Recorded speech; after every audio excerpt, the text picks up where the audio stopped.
آپ کو خبر دے رہے ہیں، نور مقدم قتل کیس میں اہم پیش رفت سامنے آئی ہے۔ اسلام آباد پولیس نے نور مقدم قتل کیس کا چالان مکمل کر لیا۔ تفصیلات جانیے راشد حسین چنا کی اس رپورٹ میں۔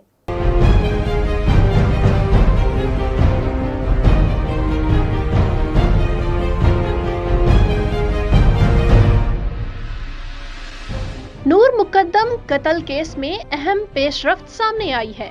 اسلام آباد پولیس نے نور مقدم قتل کیس کا چالان مکمل کر لیا ہے۔ وفاقی پولیس نے مقدمے کے چالان میں ظاہر جعفر کو مقتولہ نور مقدم کا قاتل اور مرکزی ملزم قرار دیا۔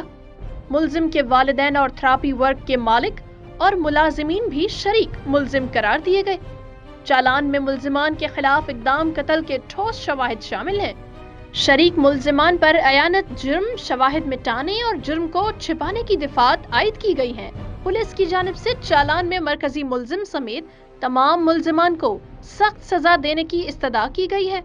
وفاقی پولیس آئندہ ہفتے چالان اسلام آباد کی سیشن کورٹ میں جمع کرائے گی۔